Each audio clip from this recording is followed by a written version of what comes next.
mooy thématique boobu ci wàllum université bi ak violence bi nga xamante ni moo émaillé fan yi foofu lay ca daara ji kawe ji nga xamante ni tàng na jëpp depuis week-end bi ba ci lundi bi ba ci tey jii sax mbir yi nag mi ngi gën a takkarnaase donte fi nekk nii mën nañ sax jàpp ne am na ay conférence de presse yu ñuy am de part et d'autre parce que annoncé nañ ne gouvernement bi su ma jumu dans cet après-midi ñu ngi def ab jotaay tamit àddu ci mbir mi nu mel ak it amical bi ëmb étudiants yi nekk ci fac médecine bi ab étudiant boobu faatoo di Abdoulaye Ba nekkoon yaakaaru yaayam parce que papaam dafa gaañu yaayam nag ndeysaan di ab góor di def góorgóorlu di koo xamante ni loxoom jotu ginnaawam mu amoon ci moom yaakaar gis nga yàlla suñu borom ñoo dogalam li xew université docteur Djibril mu nekk loo xamante vraiment il fallait s'y attendre.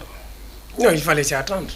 Voilà ñun bon en tant que acteur universitaire bon mën naa wax ne ñun ñëpp nous avons le cœur meurtri depuis hier ba léegi gars yi ku nekk da nga mer ba xamoo looy wax ak looy def parce que tout le monde savait que bu policiers yi duggee biir université jéew mën na fa am bon te li ci gën a graaw mooy hier sur Facebook j'ai vu des posts des personnes yoo xam ne ñu ngi ci pouvoir bi maanaam dès la matinée commencé nañoo alerter que le gouvernement fasse très attention ñu génnee policiers yi parce que jéew mën na am.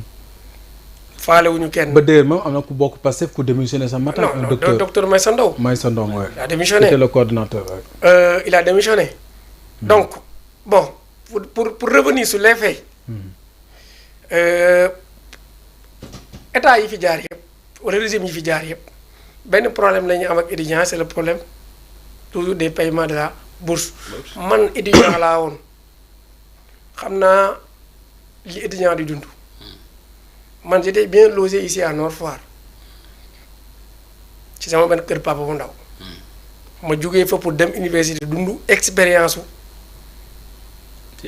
étudiant parce que boo ko dundul mënoo ko comprendre ci nga xamee ni ñun bu njëkk ba 11150 la woon parce que les ñett yi c'était 350 après ci la ko màkki wàññi ba 250 parce que ndekki bi mais les 11150 yooyu ñun jënd naa jënd ticket ba pare ay étudiants ñëw di fëgg suñu chambre ñeen ni may ticket c'est-à-dire 150 yooyu gars yi foog na lu ne la te constat bu ñuy def avec ce gouvernement là depuis ba fi Abdourahmane Diouf nekkee ba léegi il parle toujours de ce que l'éducation coûte à l'État du Sénégal. C'est comme si la première déclaration de docteur Abdourahmane Diouf c'était ça. Voilà la communication non même la en fait c'est la communication du gouvernement dans sa globalité il pense que par exemple l'éducation ça coûte très cher même yaa ngi fàttali ko xale bu jigéen bi PM demee Grand Théâtre mënoo ko l'éducation ce n'est pas voilà c'est pas une dépense c'est un investissement c'est un investissement xale bu jigéen bi moo ko waxoon ñu demaat fële ñu demaat Antesri le coordonnateur de l'ensemble des amicales c'est-à-dire du mouvement estudiantin de l'ensemble des universités du Sénégal et instituts mu taxawaat mu waxaat wax jooju ne acquis yi nga xam ne étudiants yi am nañ ko il faut pas y revenir acquis yooyu mooy lan parce que rappel historique dafa baax ci lépp acquis yi mooy depuis ba Balla Gaye décédé en 2001 le président Wade moom moo fi def la généralisation des bourses booba sax képp ku am bac S da nga ñëw directement soit da nga am demi bourse wala nga am bourse entière. léegi ci littéraire bi lañoon jëlee une partie ñu amal leen bourse ñi ñu ñàkk leen amal bourse. c'était en 2001 mooy 2 ans après Wade bi mu fi toogee étudiant dee na fi ñuy continuer di xeex ci loolu ba 2012 Macky Sall ñëw. 2013 2014 Macky ne day réformer université yi. ci lañ yokk avec les réformes de l'enseignement supérieur. avec les réformes les 7 recommandations. je me rappelle très bien waaye parce que la base en 2014 je faisais j'ai terminé mon master 1 parce que en 2012 presque jànguñu. vacances yi lañ il jàng. y avait beaucoup de mouvements. 2012 SAES presque grève na presque un mois et demi. ci période électorale yi. léegi ñun dañoo jàng ci vacances ñun man maa ngi rappelé wu en 2012 ba muy def licence. 2 semaines laa enchaîné def examen. sa première année universitaire la woon. sa première année universitaire. man 2012 laa def maa def licence. ci lañ enchaîné def 2 semaines d' enchaînement d' examen ñun. ma sama promotion loolu lañ def. c'est-à-dire semaine bi on a fait le premier semestre l'autre semaine on a fait le deuxième semestre. vous voyez comment université ni métti donc ñu commencé am problème mu calendrier universitaire mais problème mu calendrier universitaire musul jublu ci côté bourse bi donc du moment que nga jàll rek seen liste day dem directement au niveau de la direction des bourses. bu doon ñun parce que bu njëkk ma ñun 18000 la ñoo ñuy fay et après 36000 18000 la woon après 36000. léegi da lay continuer di fay 18000 yi mais boo jàllee rek octobre ba bu ñu lay fay sa 36000 yi bépp 18000 bu ñu la yoroon dañ la koy rappel vous avez compris. léegi ñuy dem ci réforme bopp léegi Macky indi les 7 recommandations de l'université yokku kii inscription yi ñu gëmloo nañu aussi que inscription yi day ñëw sur le côté pédagogie. c'est-à-dire yokk suñuy matériel de TP et cetera. mais comme ni ñu wax gars yi dañuy yokk mais amul dara lu fa avancé parce que TP kii yi fa newoon ba léegi laboratoire Vétus yi fa nekk ba léegi. moom moo fa nekk. ñu dem 2013 2014 étudiants yi commencé grève muy 2 ans encore. kii kii gaañu. Bassirou Faye. ñoo bokkoon lycée Bassirou Faye. ndeysaan dëkkal Diourbel. Bassirou Faye gaañu te Bassirou Faye moom biy gaañu à chaque fois boo xoolee kii gaañu du bokk ci front bi. waaw c'est-à-dire day nekk un innocent. ba ci même Fallou Sène boo xam ne day mën naa nekk koo xam ne sax day jaaxle. du xam fu muy jaar. waaw boo xam fan lay taxaw. tourné rek gars yi dóor ko bal mu dee wala ñu torturé ko mu dee. loolu nag ay du yem ci bopp borom. te ma continué rek Abdoulaye xoolal te avant loolu man j'avais un promotionnaire boo xam ne ñoo bokkoon ak Kaolack ñoo bokkoon école primaire c'était un policier fekk naa ko biir campus ma ne ko booy fii bu ngeen fi génnul parce que boo xoolee si je te rappelle bien gars yi amoon nañ fa 1 mois presque biir campus ñaan leen génn leen université bu ngeen fi génnul université tôt ou tard policier ak université ak étudiant mënuñu nekk ensemble. tôt ou tard dina am il peut pas se cohabiter dina am échauffourée. léegi affaire bi dem ba andi fàllu kii donc 2 ans après. ñu demaat avec l'avènement de Ousmane Sonko ñëpp xam nañ ko. porté par la jeunesse. gars yi jàpp na injustice lañ ko teg. étudiants yi ànd ak moom ba ñu tëj 9 ba ñu tëj université 9 mois. ñëpp di ko dénoncé donc moom moo tax. ak xeex bu loolu booyee di xeex ba université ñu taal fa que li seen tëjee université 9 mois donc moom am na une responsabilité ci le fait que ñu tëjoo université 9 mois donc moom bu ñëwee parce que moom nee na moom moo fal Jomaay moom bu ñëwee war na xool li ko étudiants yi defaloon ba bépp réforme bu muy teg mu concerté wu ak booy mais booy ñoom nee nañ li ñu constaté mooy ministère bi. dégg naa ko léegi mën naa la wax ci moom dégg naa ko léegi ma gaaw tënk rek. ministère bi dañoo jël ay décisions parce que li ma la wax rek depuis bi ñu fi ñëwee ba léegi li ñu wax mooy l' étudiant coûte cher dem nañ ba ne l' étudiant coûte 1 143 000 à l' état du Sénégal. mel ni loo xam ne dafa bari. te ñun gis nañ fi ay DG yoo xam ne ils sont inutiles. te li ñuy coûter état du Sénégal moo gën a bari. bañ leen waxee ne leen fusionné leen ay agences lan la ñu wax c' est une question de procédure. donc ñoom ñi ngi jël seen temps. léegi quand il s'agit par exemple de toucher les dues par exemple des étudiants yi nga xam ne du dara ñu ne dañ koy def fast track. dégg nañ député bu taxaw assemblée sax ne de suppression de bourse. waaw waaw suppression de bourse gars yi dal ci kawam. mu rétropédalé wu. léegi démb ma ñëw ci démb semaine passée la étudiants yi dañoo taxaw ñun ñëpp jaar nañ université étudiant heure bu meree ñaari solution la am day taxaw sànni xeer. ñun bu njëkk ba sax dañu naan taxaw sànni xeer ba 20h ñu dugg suñu chambre yi. wala dem ne journée sans ticket.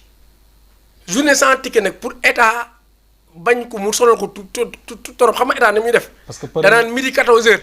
danaan midi 14h comme que service bi 11h la woon ba 16h léegi midi 14h laa koy def su ma ko defee midi 14h yenn étudiants yi añ mais ñoom defuñu loolu parce que ñoom li ñu jëlee réew mi mooy gatsa lañ jëlee réew mi dañoo xam ne dëgg rek loolu lañ jëlee réew mi Sonko taxaw na kii comment dirais-je Sonko taxaw na grand théâtre mu ne li yeneen régime yi fi jaar pour étudiants yi yëngatoo rek ñu gaaw fay leen ñun ça se passera pas comme ça moom moo ko wax moom premier ministre donc loolu lu mu waxoon la beneen affaire bi mooy ba étudiants yi commencé yëngu def journée sans ticket lan la wax manipulation politique tey déglu naa un extrait du ministre de l'enseignement supérieur. mais li mu wax démb tamit est-ce que xelit mënu ko nangu ko ne am na ñoo xamante ni ñooy yóbbu xale yi ñoo leen di yabal ñuy def loolu. l'université a été toujours politisée loolu ñëpp xam nañ ko. mais dafa nànk li problème bi li ko indi du affaire politique. xam nga lan la ñu wax politique. mooy par exemple université ba ñu ko tëj 9 mois c'était pas un problème académique. du problème mu bourse. étudiants ñoom jox seen bourse. même malgré li ñu tëj 9 mois étudiants ñu kun ni jox seen bourse. C'était pas un problème académique mais c'est un problème entre deux leaders politiques loolu la ñuy wax ne par exemple l'université bi tëj nañ ko grâce à un mouvement politique. mais lii ça concerne directement. li affaire bi exactement lan la pour ñuy seetaan xam. pour ñuy seetaan xam exactement mooy état bi daf ne bu njëkk ba bu ñu l'année universitaire commence au mois d'octobre maanaam dañoo annualiser kii bi maanaam annuellement lañ lay fay. dañ lay fay du mois d'octobre au mois de juin chaque mois léegi mois d'octobre ngay inscrire mën nga inscrire mois d'octobre mais ak problème calendrier université mën nga jàng mars. validation bi mën na yéex a mën na nekk mars léegi bu nekkee mars les gars yi envoyé dossier yi diggante octobre ba mars dañ la koy rappel. waaw moo naka jëkk noonu. waaw loolu lay demee bu ñu la rappelé après ñu lay commencé fay par mois ba mois de juin. waaw bu mois de juillet ñu rappel le août ñu rappel le juillet. août ak septembre muy 3 mois. noonu la ñu ko doon defee léegi état bi nee na moom loolu du ko defati maanaam système de rappel bi dañ koy éliminer c'est-à-dire boo commencé jàng au mois de mars à partir du mois de mars bu dee lañ lay fay. léegi xanaa kon boobaa ñoom dañuy jéem a maanaam dématérialiser les procédures mbir yi gaaw tamit inscription yi bañatee jël temps. ñoom loolu la ñu wax. léegi non loolu mooy concertation bi étudiants yi di wax. parce que mën na am ay problème de procédure. beneen affaire mooy c'est un acquis. parce que la faute incombe à l'administratif qui retarde à. mais ñoom seen salaire yi. ka nga liggéey ka ñàkk a liggéey quand tu es un fonctionnaire. chaque mois on te paie. gis nañu sax ay PCA yoo xam ne ba tey jëlaguñu fonction. te ñu ngi leen di fay. mu nekk lu doy waar Mor la situation universitaire vraiment tey jii njàng mu kaw mi bu ñu demee ba vraiment at nguur gu ñëw rek ñu yaakaar ne solution dina am xeex bi di gën di tar.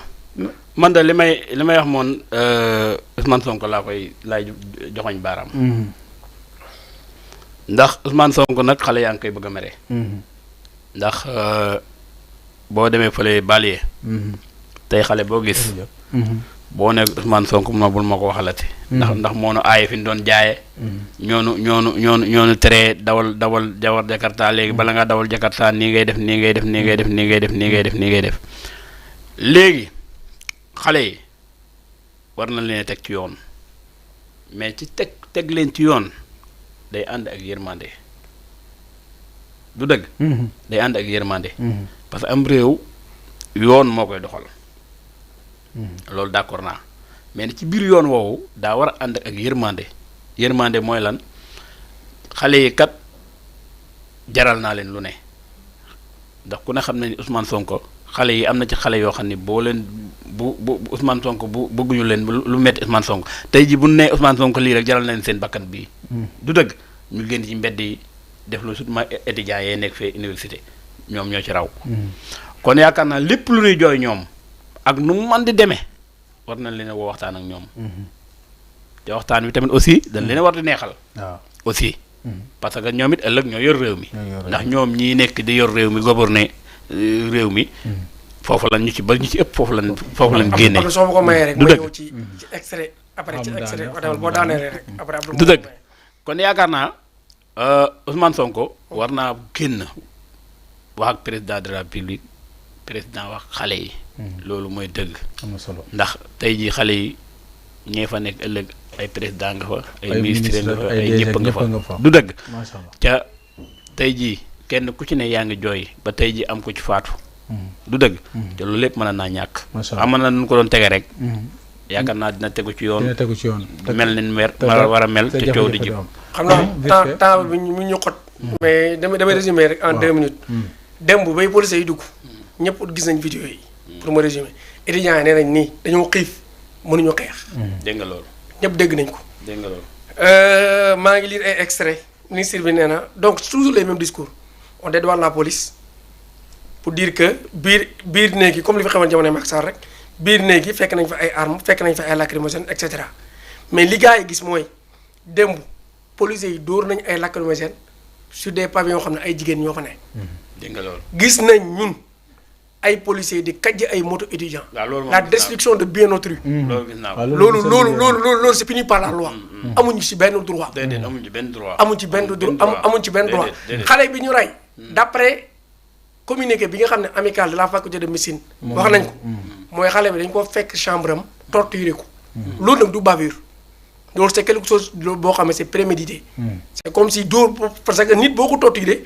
ba mu ñàkk fa bakkanam duñ fi nekk fii naan ndogalu yàlla. parce que mënoon nañ ko éviter. mënoon nañ ko éviter donc man li may wax mooy.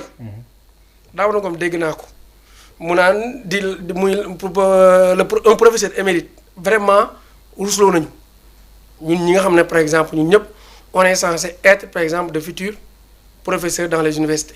nee na étudiant bi daaw na comme nee na par exemple président au lieu que mu wax ci problème bi de mu nee na président collectif bi 31 ans la am waaw d'accord 31 ans la am même boo amee 31 ans waratu nekk étudiant. mais warul tax université ay kii dafa dugg ay policiers dafa dugg ba jéew di fa am. beneen affaire bi mooy beneen affaire bi mooy kii bi comment dirais-je li daal université dem. mais tout le monde le disait ñi waxoon nañ ne par exemple jéew bi day am. mais moom da koo nangu nee na université campus la bokku ci nee na campus. quartier la bokku ci franchise universitaire yi.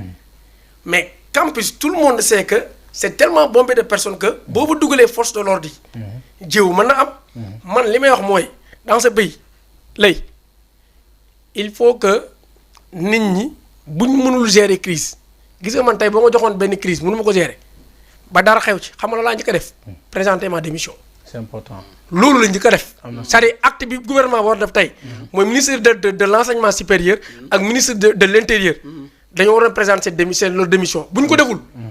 président. am na solo démettre leen. merci beaucoup. pour mën a calmer affaire ba pare ñu doog a situer les responsabilités. d'ailleurs dans ce siège même sax l'amicale des étudiants am na ci ñu saisir la CPI la Cour pénale internationale fa ñuy jébaane fa mbootaay gi magga di CPI ci ku mel ne donc Mame Seydou Ndour ak Daouda Ngom ak ministre de l'Intérieur Maître Bamba Cissé donc loolu ñoom saisir nañ ko même le département américain ak tous les ambassades accréditées à Dakar pour dénoncer ces actes yi nga xam ne mi ngi am au niveau du temple du savoir bi nga xamante vraiment on déplore cette situation bi am qui prévaut dans ce pays dañuy rek sans plus tarder suivre l'actualité après parce que tamit même la mort de cet étudiant on attend toujours donc les conclusions de l'autopsie pour xam quelles sont les causes exactement de son décès même s'il y a des versions de part et d'autre en tout cas pour être très équilibré ñu ngi xaar vraiment la fay tukkee sans transition ñu rek yaatal parce que mënoon na ñoo gënoon fee yàgga mais tey sama sëriñ moo tardé on a perdu 35 minutes avant de démarrer sinon on allait épuiser tous les sujets par rapport